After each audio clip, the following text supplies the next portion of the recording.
What if there was a corporation that declared to citizens it was to protect and serve the enemy? What if there was a corporation that decided to ruin the lives of citizens purely for financial profit? What if there was a corporation that will stop at nothing to pilfer every last penny from the poor? Well, there is.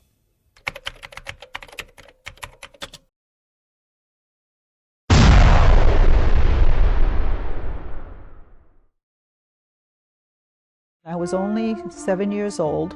Native American children taken from their homes by the state of Maine. I have deep sorrows. Sometimes I break down. We took their children, we took their future generations. No child should ever have to experience that. A phone call to the state's Department of Human Services warned that an infant girl living in this building with her teenage mother might be unsafe. Caseworker Diane Sanborn's notes from that day. Logan is a very beautiful child with brown curly hair and big brown eyes. Logan did not appear fearful of her mother, and in fact, because I was a stranger, was more attached to her.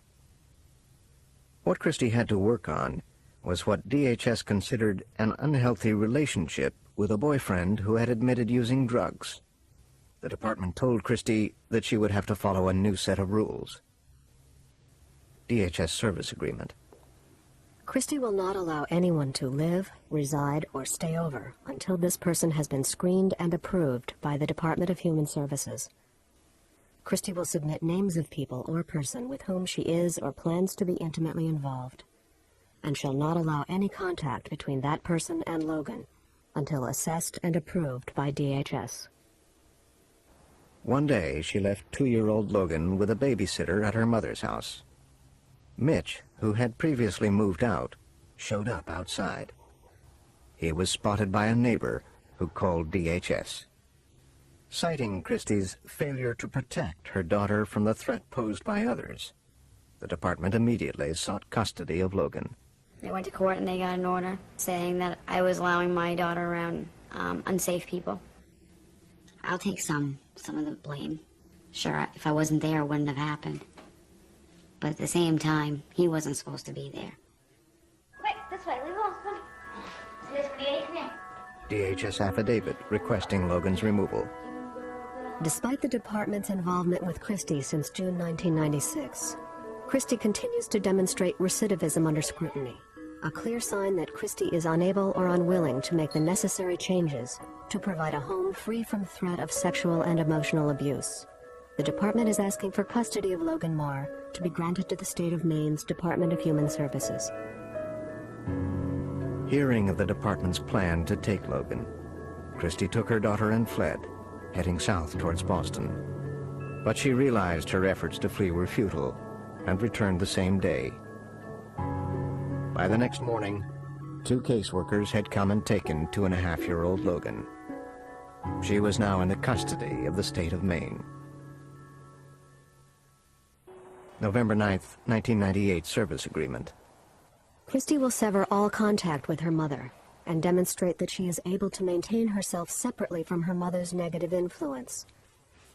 Christie will participate fully with the Department of Human Services, understanding this is the last attempt that the department is willing to make to reunify Logan with Christie, and that custody of her second child will also be in jeopardy. To get Logan back, Christie, now a 21-year-old single mother of 2 young girls, would have to go it alone. After 7 months, satisfied that Christie had changed, the department returned Logan. I remember March 24th, she was home. She was back in my custody, and they closed the case in June. Then she made 2 fateful decisions. She moved back in with her mother and attached herself to another boyfriend of questionable character, a convicted burglar named Paul. Before long, they were married. DHS reopened her case. They assigned it to an inexperienced child protective caseworker named Allison Peters. Peters received a tip, never confirmed, that Paul had hit Christie in front of Logan. She moved quickly, arriving unannounced at Christie's door with 2 police officers and a court order to remove her girls. The girls were driven to a foster home 2 hours away. It would be the last time that Logan would ever live with her mother.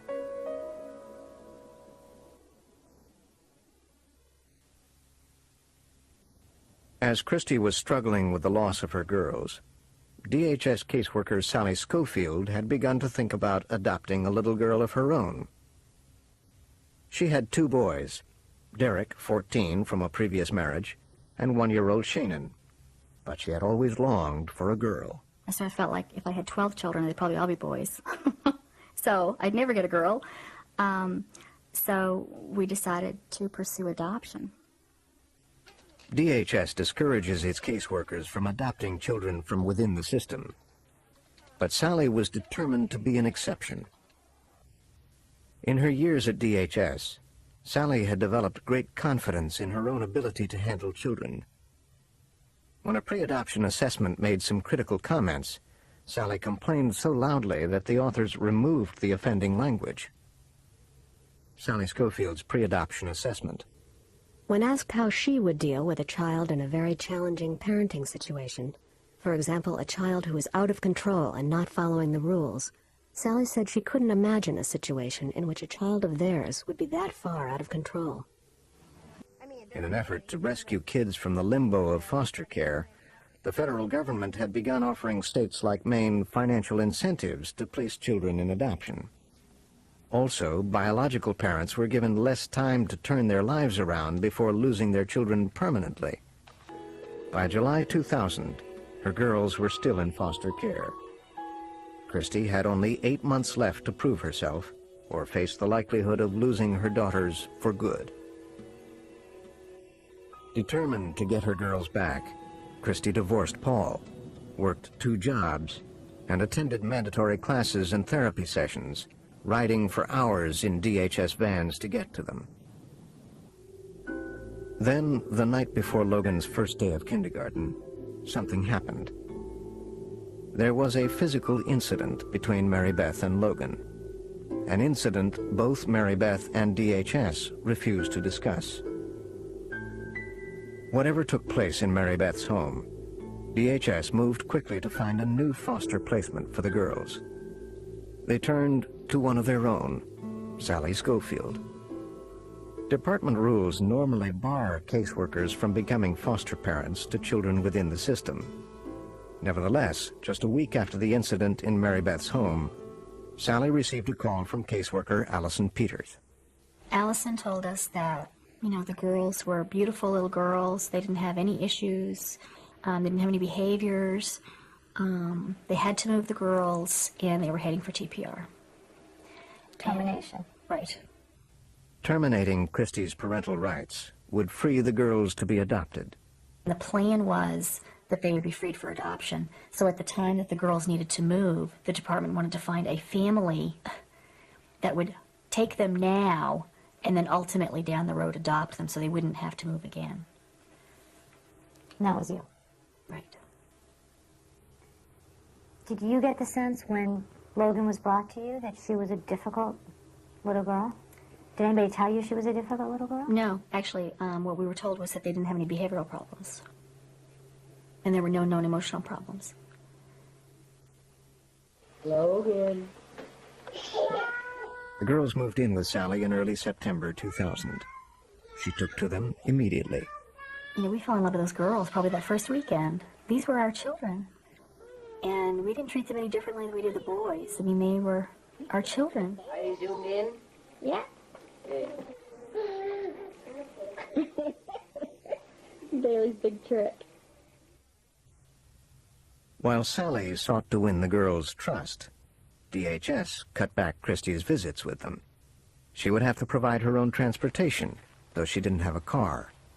She was not allowed to know Sally's address, last name, or occupation. By the time she arrived at Sally's, Logan was in her 3rd foster home in 4 years of life. Sally would be the 4th woman to assume the role of mother. October 12th. Logan kept telling Mom throughout the visit that she was her favorite person in the whole world. Come on, open it. I As the visit was ending, Logan ran to Mom and said, "I want to go home with you." Christy said, "That's not possible, and you have a lot of things to keep you busy, like swimming and dancing lessons." You're rich. Show me. Wow. What are you going to do with all of that money? I'm going to pretend somebody's going to buy. October 30th. Logan tells Christy, "I don't like Sally." Christy replied that Sally seemed like a very nice lady, did many nice things for the girls, and dressed them beautifully. Logan burst into tears, and Christy held her and told her that she would always be there for her. December 7th. Out of the blue, Logan said, "Do you know what Sally looks like?" Christy said, "Yes, I have seen her." Logan said, "I don't like her." While a DHS visit supervisor sat listening, Logan told her mother that Sally had hurt her. Mommy. Well, just so you know, Sally, my birth mom? No, I'm your birth mom. You mean your foster mom? Mm-hmm. Yeah. She did this to me, and I cried. And I hugged me. What did she do to you? What? I'm very sorry. And she did it to my sister, too. It still stunned me would make a 5-year-old stop opening Christmas presents. On that day, to say what she did to me about Sally grabbing her face, making her hurt, and her sister too. In early January 2001, during another supervised visit, Logan again told her mother that Sally had handled her roughly, wrapping her up in a blanket. And again, Christy was signaled not to pursue the matter. DHS's own rules require caseworkers to visit every foster home quarterly and to promptly investigate any complaint of physical abuse. Allison Peters did neither. By January, Sally had quit her job as a caseworker, and DHS had decided to pave the way for her adoption of the girls, despite clear and repeated warnings that she was having a difficult time dealing with Logan. On January 8th, just 5 days after Logan's last allegation, Allison Peters emailed Sally. "Christy is still up to her old tricks, so she continues to make termination of parental rights easier and easier to get." In late January, Christy wrote what would be her last letter to her daughters. Dear Logan and Bailey, my sweet little ladies, I think of you so much and often it seems hard to believe you girls have been gone so long now. In a month or so, I stand the chance to lose the both of you forever. It's been no picnic, but this is not your fault. It's mine and mine alone. From what I understand, you girls have things I couldn't or didn't know how to give to you. But I'm trying to learn, and I hope someday you will forgive me for messing up your lives. Please don't forget me. When the day comes you need me or want me, you'll find me. I love you girls forever and always. Love always, Mom. Sally put Logan in an unfinished portion of her basement in a high chair. So I went upstairs and put pork chops and baked potatoes in the oven, and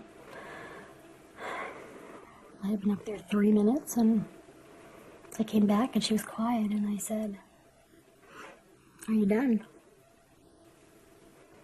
And she didn't answer. Sally would later say she found Logan lying in a heap on the floor, still confined to her high chair. She wasn't breathing.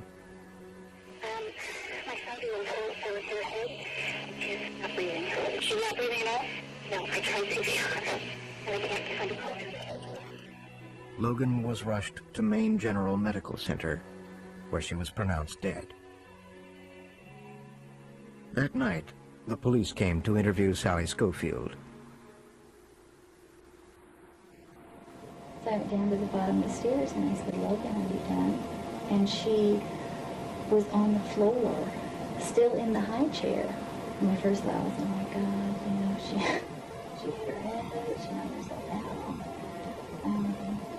So I picked her up and I took her out to the bottom of the stairs, laid her down, and I at that point, my heart was racing so hard, I couldn't tell if it was her pulse or my fingers. So at that point, I was sure that what had happened was she had somehow managed to get herself tipped back and hit her head, and kind of knocked herself out or whatever. Police want to know how 5-year-old Logan Marr died. Emergency crews were called. Logan was in the custody of her foster parents, Dean and Sally Schofield, where she was pronounced dead. Detectives say there were inconsistencies in Sally Schofield's story. In a subsequent search of Sally's home, police found evidence that raised doubts about her story. Strewn amid boxes in the dank basement were clumps of duct tape, some 40 feet in all.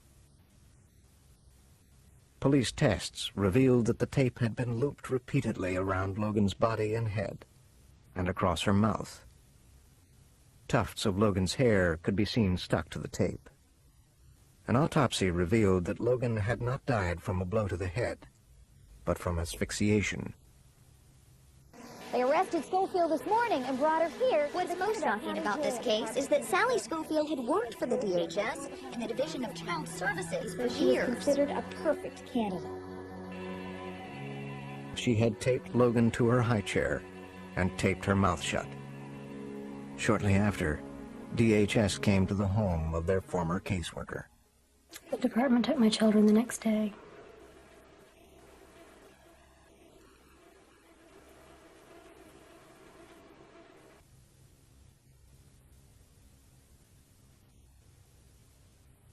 Christy did not see Logan until the day of her funeral. She was partially dressed because I wanted to dress her for the last time. I figured I was the first one to dress her in this world. I wanted to make sure I was the last. I remember I always had a knack for buying the wrong size shoes. I bought the wrong size shoes even for her funeral. They had to cut them. I always tried to gently put them on her feet. And he said, "You're not gonna hurt her."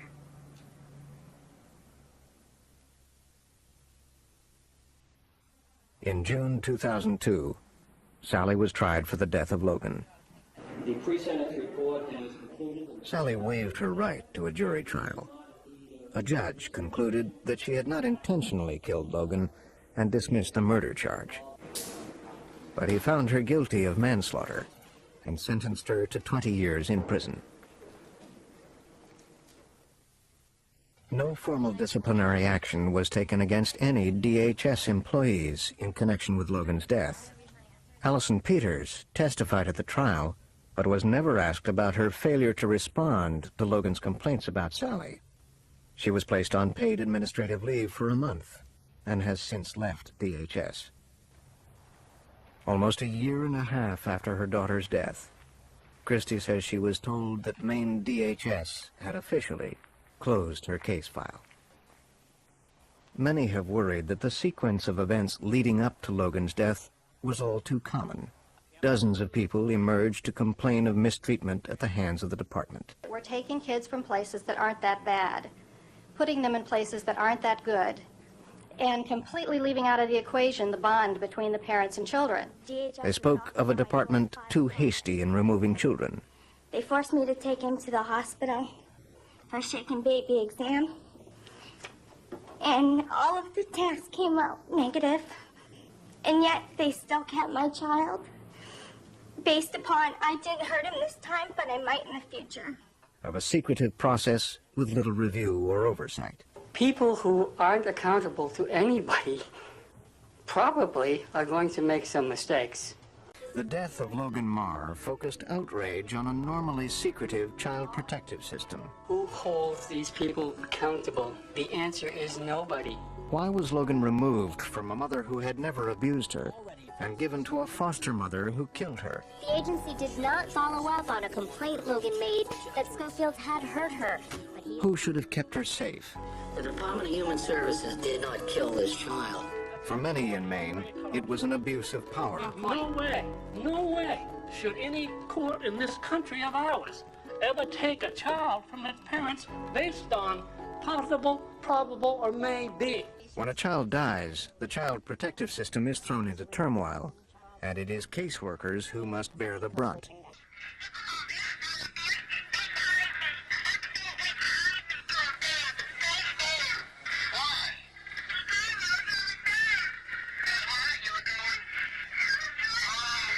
He's so upset. Because he's upset, they carry him to a bed. Just be serious, people.